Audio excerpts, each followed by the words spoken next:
Welcome to the Joy Workshow, the podcast that goes beyond the surface of business, right to the heart, to explore the real joy and the stories behind success. Not just the moments of celebration, but the challenges that paved the way for them. Hiya, I'm Diane, and on this podcast we know that joy isn't just about the good times. Often the greatest joy comes right after the greatest challenge. Okay, today I'd like to welcome you to part 1 of our Heart series. Over the next 5 solo episodes, I'm going to be walking you through a powerful framework that I've developed to help you run your business with more clarity, with more alignment, with more grit and courage, and absolutely more joy. It's called the Heart Framework because I believe putting you, your business, and your customer or clients right at the heart of your business is the secret to success. It's designed to bring your business back to what matters most. And it keeps you moving forward even when things feel messy, murky, or just plain hard. The decisions are too much and you don't know what direction to take next. And today we're starting with the H of heart. Get it? And it stands for honouring your vision. Because your dreams, that vision you had when you decided to push forward with the business that you're doing right now, they deserve to take centre stage in everything that you do. But what does it mean to honour your vision? So if we're really honest with ourselves when we look and take reflection on our business right now, when was the last time that you stopped to actually look at the vision you had when you started this business? Whether it was a month ago, a year ago, 10 years ago, it doesn't really matter. But when did you take time to reflect on that vision, that dream that you had when you started the business? Not your to-do list, not the income target that you set for the month or the year, but the actual vision, the dream. When you started your business, what did you start it for? What did you envision in the future? What did your life look like? What was the life that you imagined and the impact that you wanted to create? Because too often, what starts as a spark, what starts as hope, what starts as a dream and that magic gets buried under a rubble, a pile of shoulds. We start to feel burnout. We start comparing ourselves to everybody else who we think is doing better, earning more money, has that life, has that vision that we dreamed, and you get pulled in 100 directions. And suddenly, you're so busy running the business, you're so busy chasing the shoulds, you're so busy doing everything that you think you should be doing, you've forgotten why you started it in the first place. But honouring your vision is more than just remembering your why. It's more than just remembering you get into this for doing it for your kids. It's choosing to design your business around it. And that means building it in a way that works for your life, your values, and your joy. And that's the scary bit. When we truly can be honest with ourselves about how we want to work and why we want to work and why we're building the business that we are. It means being brave enough to admit what you really, truly want and backing yourself to go after it.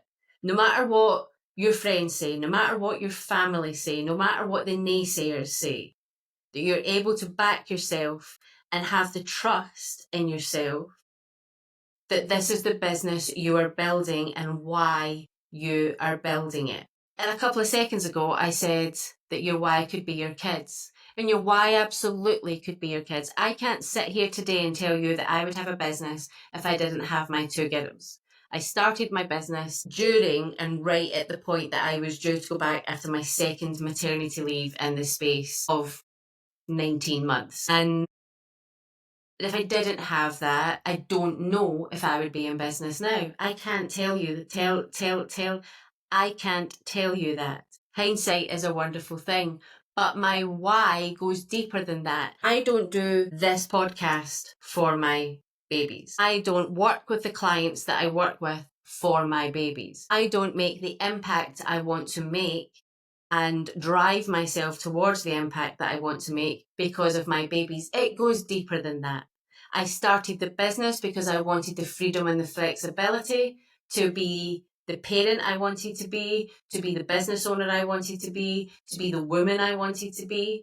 But my why goes much deeper than that. So think about your why and start backing yourself to keep building on it. So I just started sharing with you a little bit about my vision and my why and why I started my business. And when I started my business, I truly, truly thought that having the right strategy in place with being the person I was in my career would give me the ability to do and fix everything.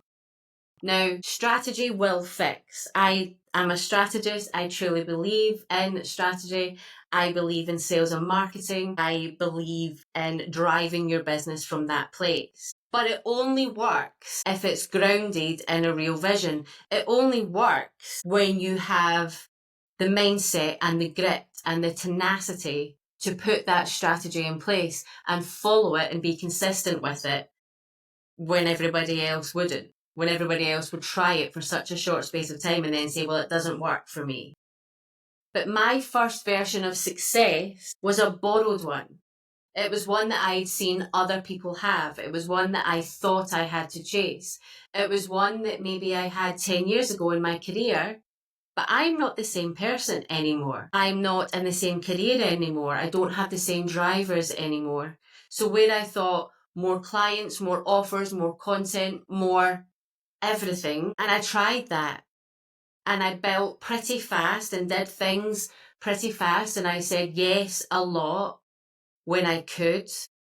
But before long, I realized that I hadn't quite fully built it yet, but I was building something that didn't feel like mine. And I was building something that wasn't going to align with the vision that I had, that wasn't going to align with the parent I wanted to be, with the woman I wanted to be, with the business that I wanted to have. I was chasing this idea, this big, bold idea, but this idea that I could have everything and I could be everywhere and I could do everything. And I can't. And I certainly can't do it alone. So none of that dream was aligned with the life that I actually had or the life that I actually wanted with my family. The stories that I wanted to share with other people, the way I wanted to show other business owners that they too could have the business that they wanted, but I wasn't living and breathing it. I wasn't showing it. I was telling them they could have this type of business whilst I was running myself into the ground. And I wasn't having the real impact that I actually wanted to make. I wasn't having the way people spoke about me in other rooms, which I always want about. You want people talking about you in rooms that you are not in. They weren't going to be speaking about me in the way that I wanted to be spoken about because I wasn't embodying it. So I had to strip everything back. But the hardest bit of stripping everything back for me was believing it, believing that that could still bring the success that I wanted. Because whilst I wanted my success to be about freedom and choice and not so much hustle culture, I still wanted to earn really good money.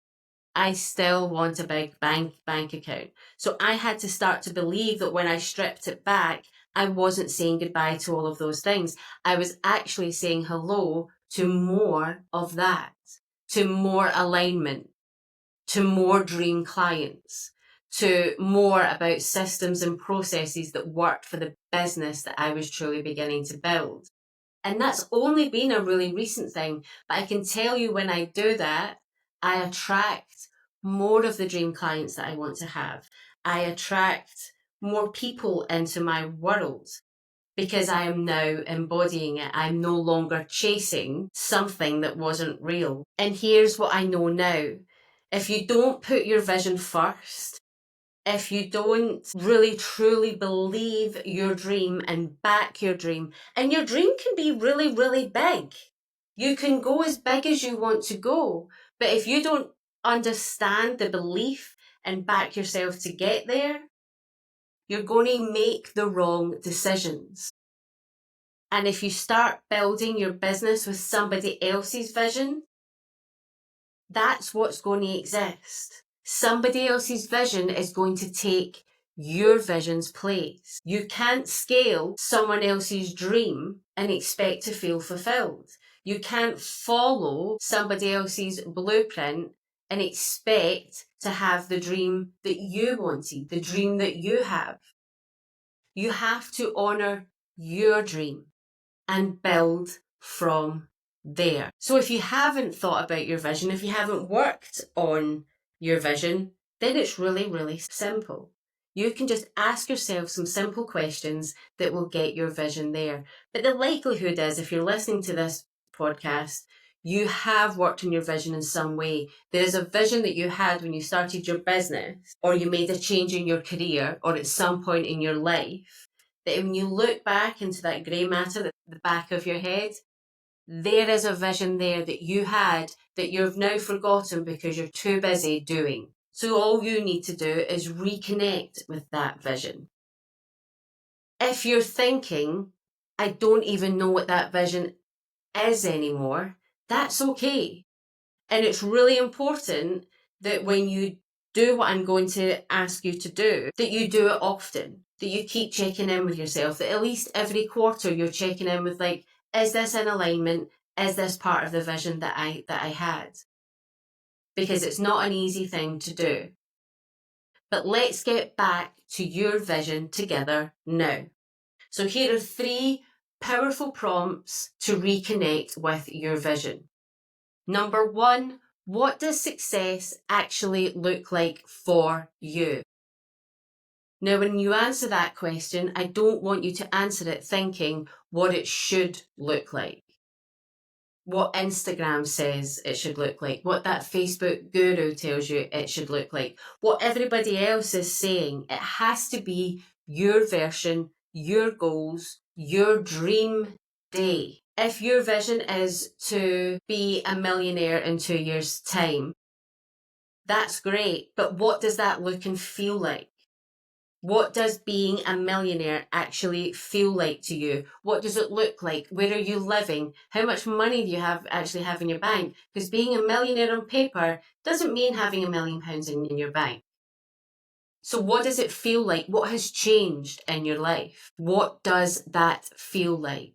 And if your dream is to simply pay the bills and go on 3 or 4 family holidays a year, what does that look like? How much money do you need to bring in to do that? How much money does your business need to bring in? And how much income do you need to have? 2 very different things. When you're thinking about your vision, think about it as a whole, complete thing, and how it will feel and how it will look, and be really, really particular about how it will look.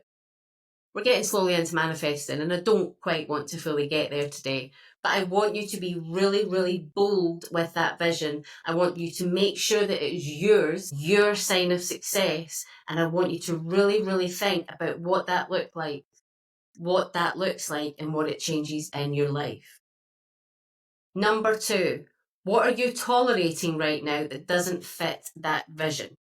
When you look at your business, when you look at your daily life, you have to be really, really honest about what you're tolerating right now that has nothing to do with the vision that you have for yourself and your business. Maybe it's a client that drains you. Maybe it's a client that you know now you should have said no to and not brought them into your world, but here they are. What boundaries do you have in place to respect your energy, to respect what you do as a business, and to respect the vision that you have?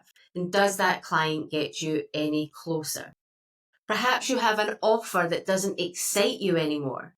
Because if it doesn't excite you, when you start putting it out there by email, by advertising, by social media, by putting it out to your dream clients, if it doesn't excite you, sure as hell it ain't going to excite them. You have to believe in your offers. There we are, back to that belief. You have to believe in those offers. You have to believe in what you're going out there, because when you go out there, that's when it's easy to talk about. That's when it's easy to get excited about. That's when it's easy to bring people in and start getting people buying from you, because you're that excited about it. Why wouldn't they want to? And you can talk about it easily because you believe in it, you back yourself. Or do you have a schedule that's burning you out? Are you got calls booked back to back? Are you rushing to pick the kids up from school because you've got calls booked in right until the second you need to leave the house? Is that the way you imagined your business was going to work? That first day when you said, right, I'm going, here's what it's going to look like. When you wrote down a strategy or a plan, is that the way you imagined? Or are you just so scared now to say no that you fill your diary full of people that might not even be right? Or fill your diary full of things that doesn't get you closer to the vision that you had? You have to be brave enough to give up on those things. The more space you create, the more opportunities you can welcome in. Not necessarily having a booked out diary. And number 3, if you gave your vision the microphone today, what would it say that you need to change? Let your vision talk to you. Let that voice speak louder than the fear. Let your vision's voice take the lead. Let it show you what you need to do in your business today, tomorrow, next week, in the next few months. Don't worry about planning out the next 5 years. When you have your vision, set that vision as far in the future as you want. Think about when you want to get there. Think about when you want your life and your business to feel the way that vision feels. And then work it back, but only plan for the immediate. And the immediate, I mean, what can I do today to get closer to that vision? What do I need to do this week to get me closer to that vision? And what do I need to do this quarter? Only worry about the next 90 days, because you don't know what's going to change in those 90 days after that. Just think about what you need to do and the changes that you can make now. Now, when we're setting our vision, what gets in the way? And the biggest blockers to honouring our vision are usually guilt, because we don't believe we deserve the vision that we've set. We are working parents. We have shame around wanting the things that we want. Comparisonitis, comparing ourselves to everybody else and thinking you're not good enough to do what X, Y, and Z are doing. Somebody's already doing what you want to do, so there's no way that you should be doing it. The fear of judgment, the fear of our peers, the fear of people out in the public. If you're an online business, people out in the real world thinking, oh, you're just playing at business. The fear of being judged and the fear of getting it wrong. The fear of failing, the fear of saying I've started a business and everyone tells you you're going to fail, so you believe that that is what is going to happen. You might think that, who am I to want that life? How dare I want to earn that amount of money? How dare I think that I could be the one to be that lucky? Or maybe you think it's selfish to prioritise your needs right now, that your family needs this, or your friends need that, or your external family needs this. Or perhaps that it sounds amazing, but it's not realistic for someone like me. That type of money would never happen to someone like me. That type of business, I can't be a business owner, not someone like me. But the truth is, you can't build what you don't believe you're allowed to want. So if you're really serious about making your business work, if you're really serious about getting to that vision, if it's something you truly want and you want that business and that life for you, start by giving yourself permission. Permission to want more. Permission to slow down. Permission to design a life and a business that feels like freedom to you. Now, I've always had a slight problem with the word freedom. I've always believed in choice. When somebody said to me that choice is the greatest freedom that you can have, and that stopped me in my tracks. So I don't have a problem with freedom anymore. I do want a freedom business. Perhaps it was because there were so many people talking about freedom businesses, laptop lifestyle, and sitting on a beach with a laptop. And I don't believe that's how you build a business. But I do want freedom of choice. So I do want a business that feels like freedom to me. And I'm guessing you do too. So if you think about what action you want to take, I want you to think about what heart-led action you can take this week. Now, I don't come on here and just chat fluff to you and then not give you something you can go into do. You've already got the 3 prompts earlier that you can go and do. But this podcast is for people who want to take action. So here's your challenge if you choose to take it for this week. I want you to do a full vision check-in. Grab a notebook, write a vision statement, not for the next 10 years, but for the next season of your business. Start it with, I want a business that allows me to. And then you get to write whatever you want. You get to put, I want a business that allows me to, and that can say anything that you want it to say. It allows me to have the financial freedom to take my family on holiday that I want to. That gives me the financial freedom to buy the house of my dreams, to drive that car, to pick my kids up from school, to make sure I'm there when my children need me, to be able to travel the world, to work from anywhere. Whatever it is that you want your business to allow you to do, write it down. Then look at your current week. Does your calendar reflect that vision? Does your calendar have it? It doesn't need to have the whole thing. We're building a business here. I'm not even 2 years in. My calendar's not going to fully reflect what I want my full vision to be, that dream life that I have in my head and on the board over there and in the notebook over there. Does your calendar reflect an element of that vision? If not at all, what's the one thing that you can shift? Is there something in there that you've put as a to-do list that actually doesn't need to be there this week? It's not actually something you should even be working on this quarter. You can't do all things at the one time. You have to decide on the priorities that get you closer to the vision and the dream that you want. And always remembering that small steps equals big shifts. I would love to know how you got on with that challenge, and I'd love to know if anything came up for you. And if you do have any questions, please just reach out. But I want these solo podcast episodes, particularly these next 5, to be short and sharp and just to get you thinking. So that's it for part 1 of our Heart series. And here's what I want you to remember from today. Your business is the vehicle, not the destination. Success means nothing if it doesn't feel like yours. Your dream deserves to be the blueprint, not the afterthought. If this episode lit something up in you, share it with a friend who needs a reminder too. And please come and like, review, and subscribe to the podcast. It takes you 2 seconds. It's a click of a button, but it means that I get to continue to do this and share the joy, the strategy, and the stories with more people, because it just means that more people can find us. And if you want support, strategy, and community to bring that vision to life, you can come and join us inside the Joy Work Members Club.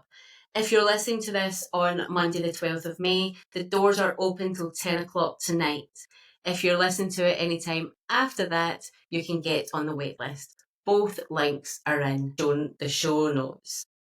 And it's where the Joy Work Members Club is where joy meets bold business moves. Next week, we're diving into E, evaluating the landscape, because you can't move forward if you don't understand the terrain. It's going to be good.